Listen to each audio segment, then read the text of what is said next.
الصهر عبد الناصر والسكرتير الأقرب لأنور السادات، الرجل اللغز أشرف مروان، هل كان وطنياً أم عميلاً لصالح الموساد؟ وماذا أكدت الوثائق الرسمية التي صدرت مؤخراً بخصوص مروان؟ وما القصة وراء الطريقة والتي لقي مصرعه من خلالها؟ حتى وقتنا هذا لا زالت الروايات المتناقضة تتردد بخصوص أشرف مروان، فبينما يعتبره الموساد أعظم جاسوس خدم على حربها، يؤكد عسكريون مصريون أن مروان تمكن من خداع إسرائيل وعرف كيف يضللها. الرئيس الأسبق مبارك اعتبر في مقدمة الداعمين لمروان حتى عقب اتهام الأخير بالعمالة، حينما أكد مبارك وطنية مروان الخالصة بالإضافة للأعمال الوطنية والتي قام بها، حتى أن مبارك أشار إلى إفساح المجال لعرض هذه الأعمال لكن في الوقت المناسب. إلا أن عناقا حار جمع مبارك ومروان تسبب في تأكيد رواية إسرائيلية روجت لازدواجية عمالة مروان، أي كان عميلا لدى الجانبين المصري والإسرائيلي بحسب تصريحات إسرائيلية، لكن معظم تصريحات العسكريين المصريين أكدت أن مروان شارك في تنفيذ خطة الخداع الاستراتيجي التي استبقت بها مصر الحرب عبر إبعاد رئيس الموساد عن فريق إدارة العمليات في تل أبيب وقبيل ساعات من اندلاع الحرب، بل أن تحركاته لصالح مصر هي من دفعت دولة الكيان لاغتياله وعقب دوره الحاسم في الحرب. ولم يذكر اسم مروان في أي رواية تؤكد خيانته أو عمالته ضد البلاد إلا عام 2004 عبر إيلي زعيرة رئيس المخابرات الإسرائيلية خلال فترة حرب أكتوبر، والذي قام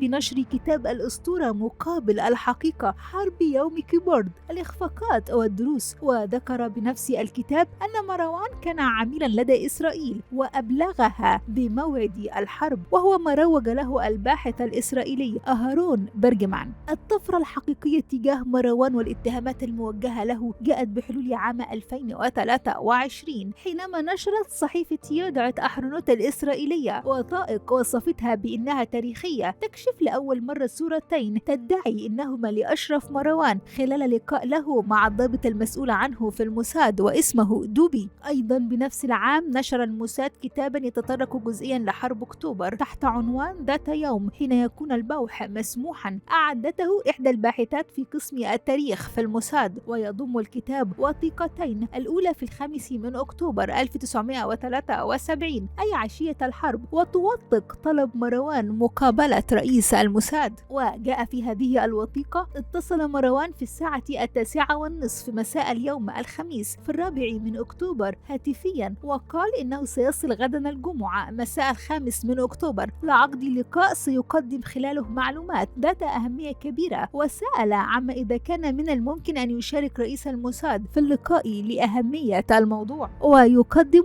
مركز الأهرام للدراسات السياسية والاستراتيجية تبريرا لدوافع إسرائيل للتشويه الدائم لصورة مروان: أولا، اعتياد إسرائيل مع اقتراب ذكرى حرب أكتوبر تكرار الادعاءات بانتصارها في الحرب عبر المعلومات المضللة. ثانيا، الاستمرار في إثارة الشكوك بخصوص مروان للتأثير على معنويات الأجيال. ثالثا، إصرارها على الزج بمصر في مهاترات الرد. رابعا، محاولتها من أجل تحميل الموساد بكارثة الإخفاق في حرب أكتوبر وليس الحكومة. إلا أن شهادة الكاتب الكبير الأستاذ محمد حسنين هيكل أعادت الشكوك مرة أخرى، ويؤكد هيكل تلقيه وثائق إسرائيلية من نواب عرب في الكنيست بشأن قضية العميل أشرف مروان، كما رأى هيكل بنفسه وثائق رسمية طبق الأصل من محاضر سرية للرئاسة المصرية أشارت التحقيقات إلى أن مروان قدمها للموساد. وحينما واجه هيكل مروان بالتهم الموجهة له في لقاء جمعهما بلندن، يقول هيكل أن مروان وبينما بدا عليه التردد والحرج أخرج له قصاصة من جريدة الأهرام نشرت نص ما قاله السادات في تكريم مروان عندما ترك منصبه في رئاسة الجمهورية. وقال له مروان: ألا تكفيك شهادة أنور السادات حين يقول إنني قدمت خدمات كبيرة لمصر؟ هل تتصور أن صهر عبد الناصر جاسوس وأنت كنت أقرب الأصدقاء إليه؟ ليرد هيكل وشكل على مروان بقوله: دعني أكون واضحا معك، لا شهادة حسن سير وسلوك من أنور السادات ولا صلة مصاهرة مع جمال عبد الناصر تعطيان عصمة لأحد. نحن أمام مشكلة حقيقية تقتضي وضوحا مقنعا حقيقيا. ويقول هيكل في أحد كتبه: إن كرامة البلد وسمعة أشرف مروان تتطلبان تحقيقا رسميا مصريا في الموضوع بواسطة هيئة رفيعة المستوى تضم عناصر قضائية وبرلمانية على أن تمثل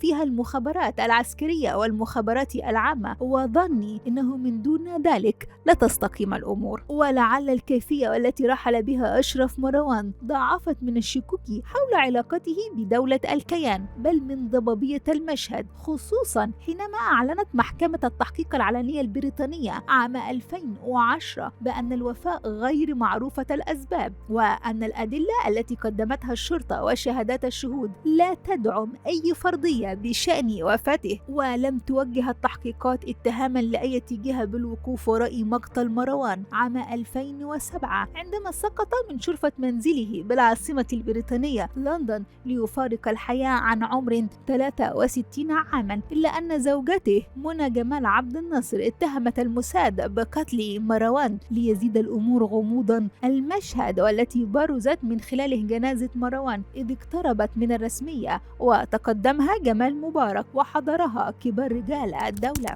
معظم المعلومات والتي تمت الاستعانة بها جاءت في كتاب مبارك وزمانه من المنصة للميدان للكاتب الكبير محمد حسنين هيكل، دراسة منشورة على مركز الأهرام للدراسات السياسية والاستراتيجية، تصريحات الخبير العسكري والاستراتيجي اللواء فؤاد نصار، تصريحات قادة دولة الكيان. لديكم أي معلومات موثقة عن أشرف مروان بإمكانكم ذكرها بالتعليقات، أما لو لديكم أي قضايا أو موضوعات تودون إثارتها بإمكانكم أيضا ذكرها بالتعليقات.